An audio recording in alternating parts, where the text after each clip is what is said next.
Money doesn't change who you are. It reveals who you always were. Adrian was 26 years old, sleeping on his brother's couch, when he wrote a single sentence on the back of a receipt. Poor men blame money. Rich men study it. He didn't know it yet, but that sentence would save his life. Growing up, Adrian watched his father work 40 years at the same factory, come home exhausted, and say the same thing every night. Money isn't everything.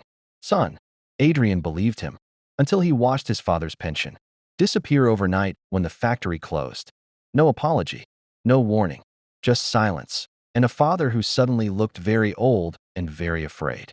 That night, Adrian made a decision most people never make. He decided money wasn't evil. Ignorance was evil. Money was just a tool, and he had spent his whole life refusing to learn how to use it. He was broke, in debt, and completely alone in that decision. Nobody around him understood why he suddenly cared so much about numbers, savings, and something called assets. They mocked him.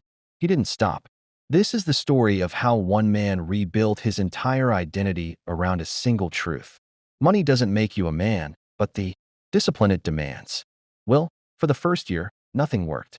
Adrian took a second job stacking shelves at night, studied basic finance during his lunch breaks, and saved every spare dollar into an account he refused to touch. His friends spent their paychecks on the weekend. Adrian stayed home, reading, calculating, learning. They laughed at him. Live a little, they said. He said nothing back. He just kept showing up. 6 months in, he lost his shelving job. The store closed unexpectedly. His savings, the ones he'd protected so carefully, kept him alive for 11 weeks while he searched for work. 11 weeks that would have destroyed him a year earlier.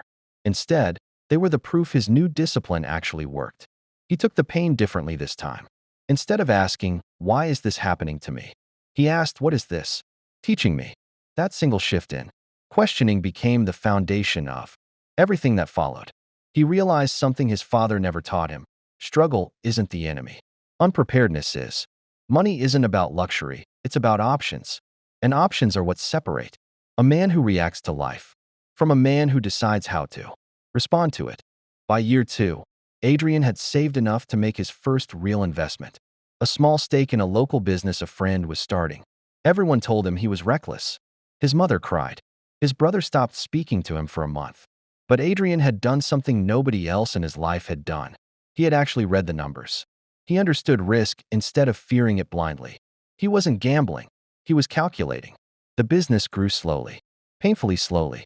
There were nights he wanted to quit. Moments the numbers dipped so low he questioned everything. But he had built one habit that carried him through every doubt. He reviewed his decisions with logic, not emotion. Every setback became data. Every mistake became a lesson refined into strategy.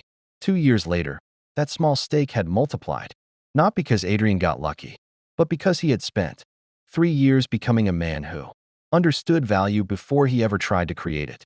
That's when he understood the real power of money. It wasn't the number in his account. It was the version of himself he had to become to earn it. Patient, disciplined, unshaken by other people's opinions.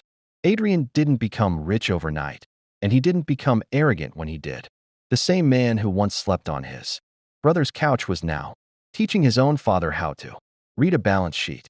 His father sat across the table one evening, looking at the numbers Adrian had built, and said quietly, "I always told you money isn't everything." Adrian smiled and said, "You were right, Dad. It isn't everything, but it's the thing that gives a man the power to protect everything else, his family, his time, his peace." His father didn't argue. He just nodded, understanding for the first time what 40 years of hard labor without financial literacy had cost him. Adrian never forgot where he came from. He didn't chase money to show off. He chased it to never again feel powerless. The way he felt watching his father lose everything in a single phone call. That fear became fuel. That fuel became mastery. Money will never define your character, but how you pursue it will reveal it completely. Adrian learned that real wealth isn't about what you own. It's about who you had to become to build it.